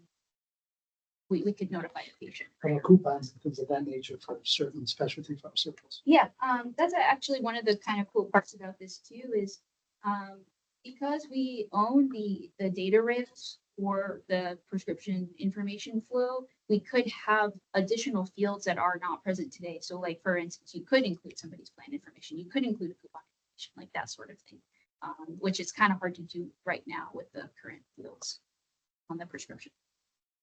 So do you have an app, or how do the patients know that the prescription was actually successfully transmitted? And Yep. all of that? Yeah, so they actually receive a text and they're enrolled with texts through their provider. So they receive a text and then they have a secure portal in which it's like their prescription status is. How's the prescriber identified? Why would I want to do this? What do I get back? Yeah, that's a great question. There's not necessarily an incentive. I mean, they pay to use the software, but what they found is that their patients are very, very satisfied with the service. So it's generally prescribers who like have a more digital like aspect to their practice, and they kind of want to continue that in their prescription experience. And it also saves them time because a lot of prescribers are dealing with pharmacy preference and, oh man, this one's closed, like send it here. So between the customer experience and some of the saved administrative time, they find it to be really helpful. Another thing is that if they were to build their own software or something, which a lot of prescribers' offices do these days, that this is far easier for them to kind of just like easily work into whatever system they have, as opposed to like a 6-month integration process with larger vendors. First fill is still a major problem in this country, so. Yeah. So, but why doesn't it sit on a traditional electronic health record like an Epic? This could sit on. I think we would love to be in an Epic or something of that capacity someday, but we're still a pretty small company and it takes pretty long to sell into like health system and legacy. I have a question. What would happen in a situation where the pharmacy is closed? Yep. And I've already asked for my prescription to Right. go there? Yep. So that's one of the major issues that I've actually heard at a bunch of board meetings is these patients get their scripts like kind of trapped within a pharmacy. I think that, I'm gonna use that. Yeah, I don't know if that's the I've used technical more term. colorful words. Yeah, so they get trapped there and patients are usually in a really tough situation because by that time, maybe their prescriber's office is closed or whatever. So what happens is they get notified that the pharmacy is closed. Ideally, that's beforehand. We do present office hours for the pharmacy, but of course, as we saw today, like things happen. So what will happen is the patient is notified and they're given options. It's like, okay, do you want to call your provider? Do you want to check and see what other pharmacies are open around you? And ideally, what we want to be able to do is to have patients be able to choose a new pharmacy and have the prescriber be like completely visible and aware of that transaction. Doesn't do you good. It's trapped in a third party. It would be a new route. It'll get rejected by the insurance company because it's sitting in limbo, trapped as being paid. Oh, so we couldn't reverse the claim, of course. I mean, You we would could. have. As long as it's a large chain, you can recommend them to go to that same provider and they may have a mechanism to reverse. it. Yeah, we could do that for sure. But we, of course, like we couldn't back a claim out for You may. somebody. That would be something- nice. If I was the CEO, I'd see if I could get that done. Because that'd be a huge, Yep. a huge way to solve a lot of issues that patients have. I have one additional question. Yeah. Is there a confirmation when that prescription is sent to the pharmacy? How do you know the pharmacy is open? Yeah. So what we actually do right now is we're still really early. So we have kind of like 2 different types of pharmacies. Right now, these prescriptions can get sent anywhere. But like I said, like different pharmacies have different levels of integration with us. So for a pharmacy that we are more deeply integrated with, we're in their software, we can actually receive transaction notifications back from them saying received, billed, etc. It's all within like their system. So it's like, I think they're called webhooks or something. But the for a non-integrated pharmacy that we don't have like a close relationship with their software, we actually call them.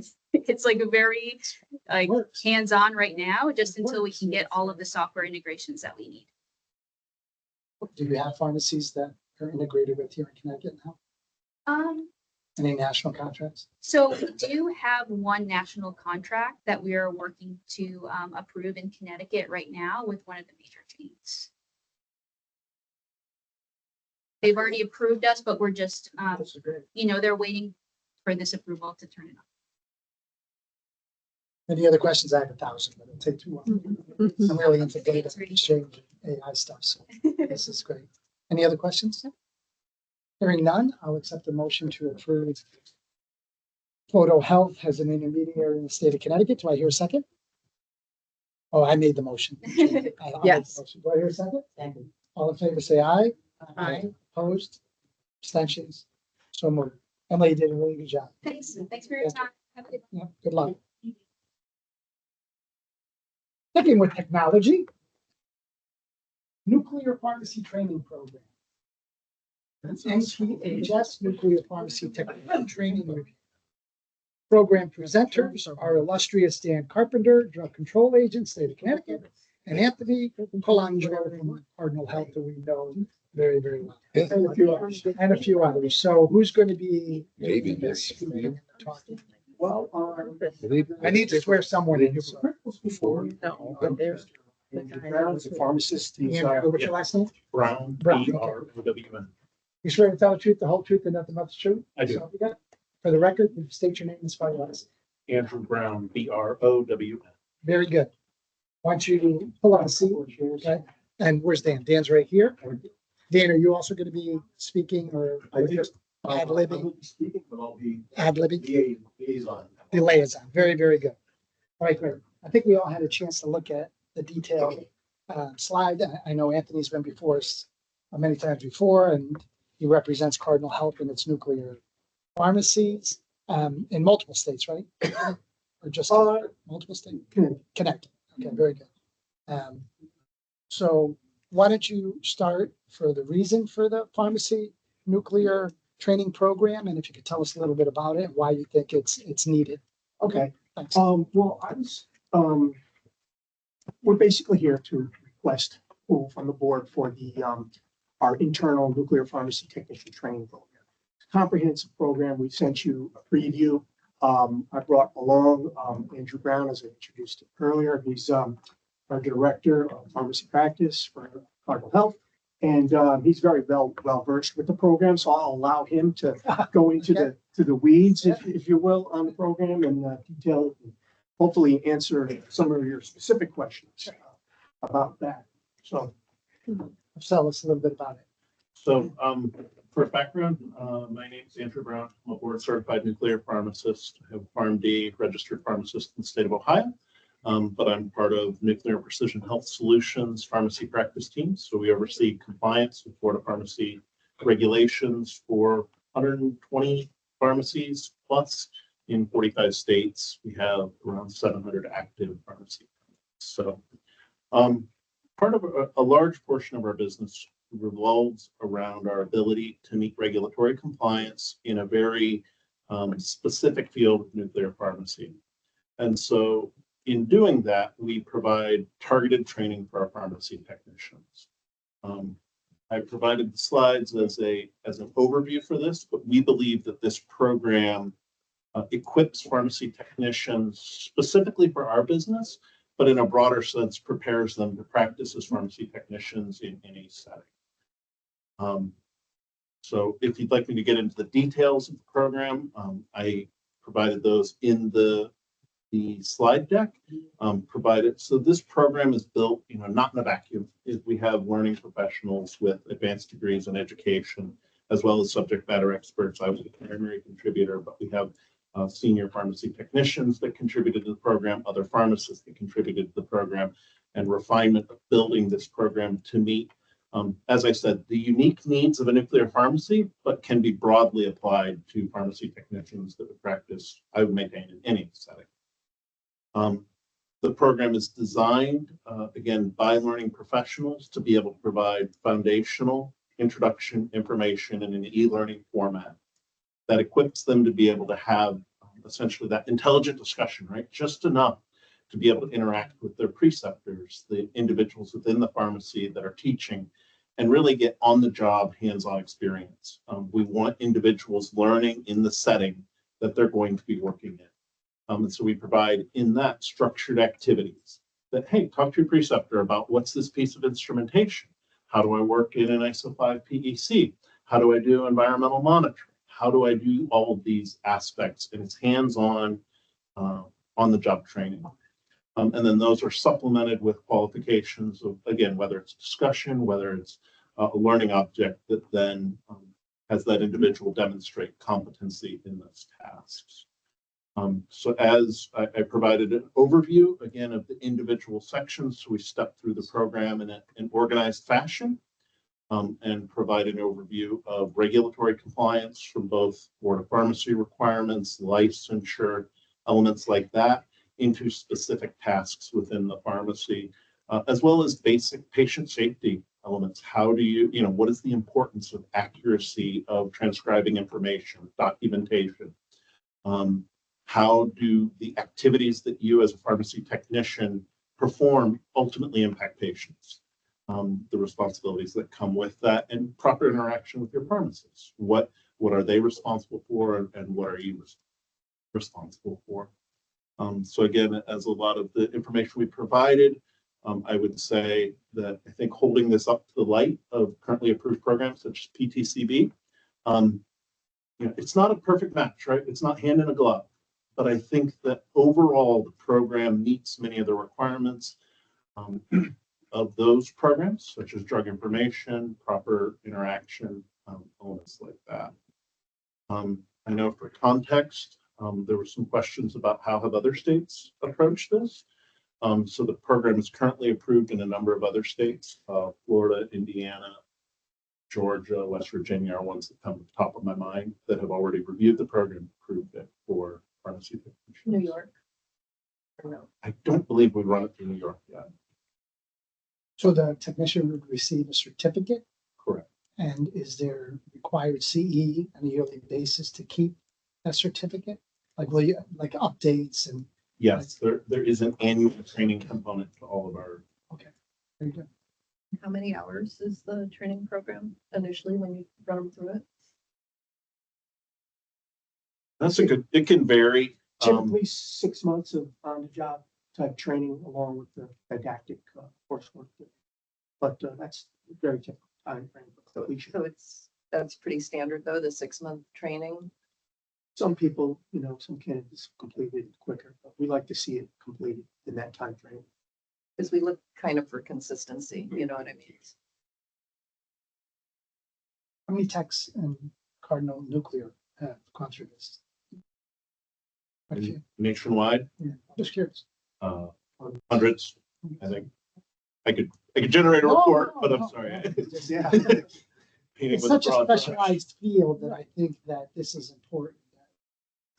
Sometimes an umbrella can't cover everything. So it's such a specialized field that, and going through your slides, it's my text couldn't do that.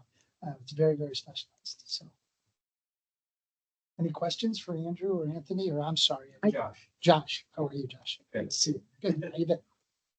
I do have a Yes. question. So Commissioner Chisholm. your goal to come before us is to get approval for an internal training program.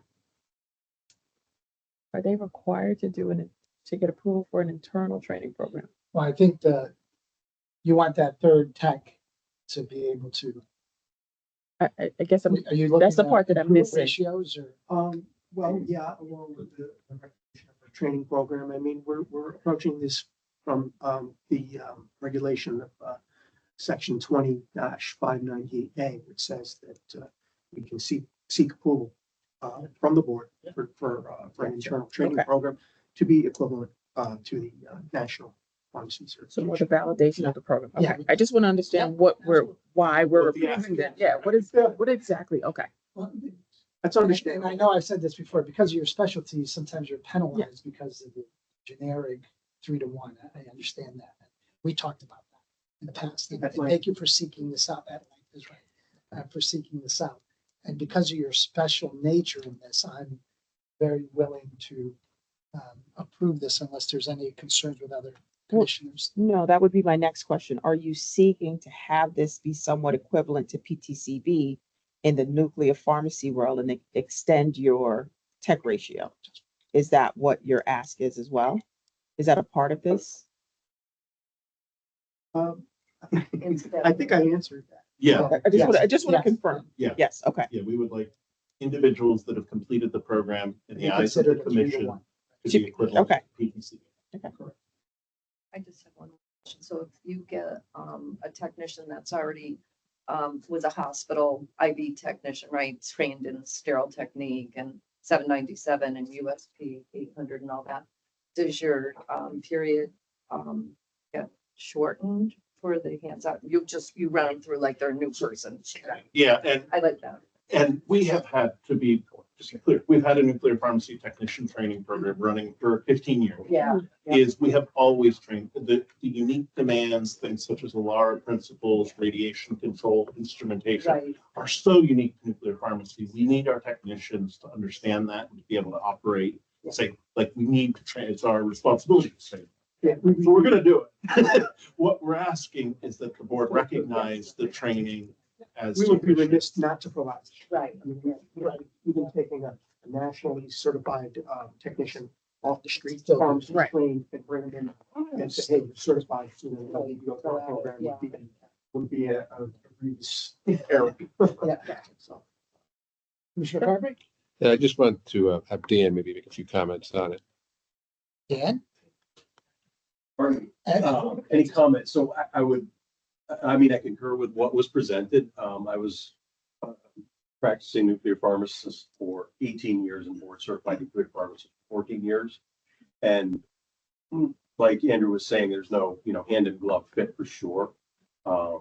But the program, even as I remember it, I think the number that was thrown out was 15 years for the training program. That's kind of when I left, and I remember it before then being extremely rigorous. When I asked Anthony, what's the fail rate? Because I did ask him that, because I heard that come up when the acceptance. And I think you will evaluate your technician if they can continue on. So I don't know if you had to cut and say, hey, maybe we'll have another position for you and you won't be a nuclear pharmacy technician. Yeah, absolutely. So I had to share that with it.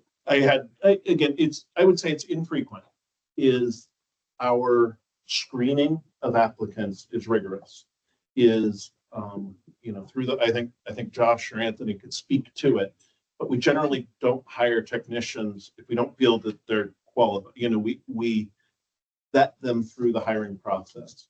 But we also do promote individuals within. So we have, for instance, delivery staff that literally take the case of the drug to the hospital. Well, many of those kind of our high performers are identified as, hey, we think you can contribute to a pharmacy in a better way.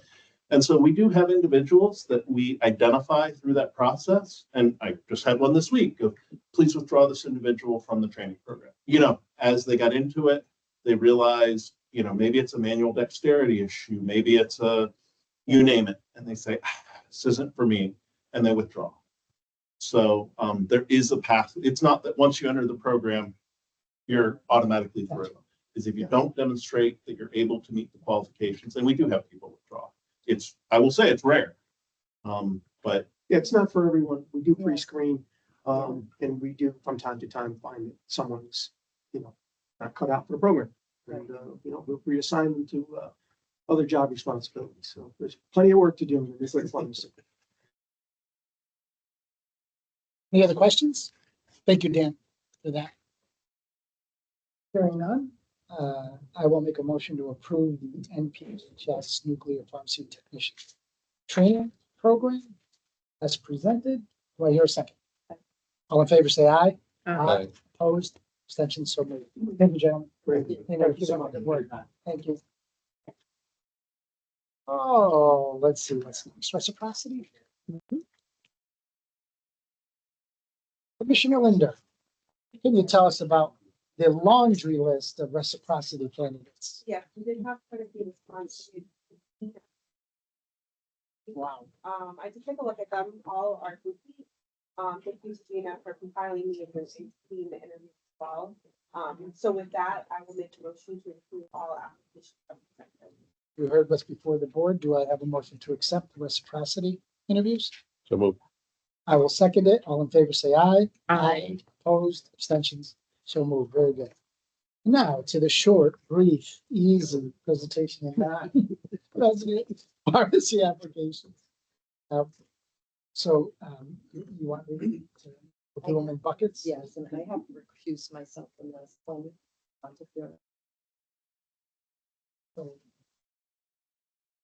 Yeah. Yeah.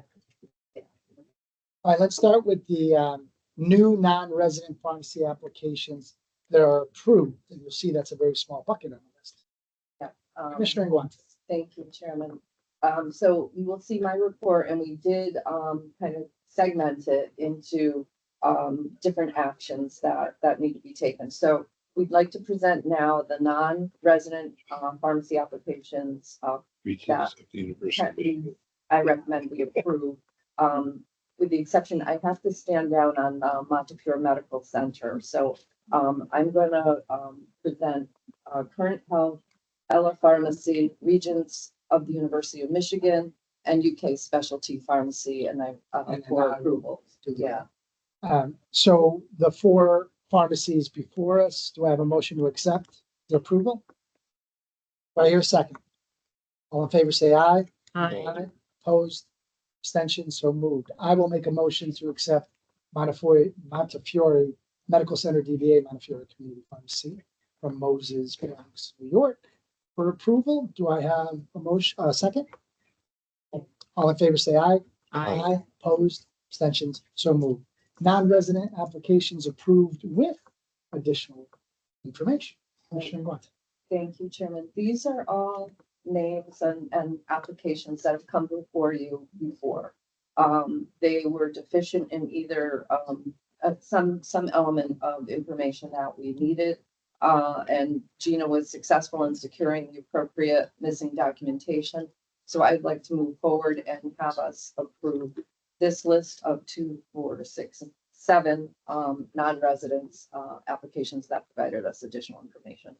Do I have a motion to accept? So moved. Do I have a second? All in favor, say aye. Aye. Opposed, abstentions, so moved. Commissioner Guante, non-resident applications, pharmacies not approved. There's a couple on the other page. Right, so this batch are new applications, first time we're seeing these names.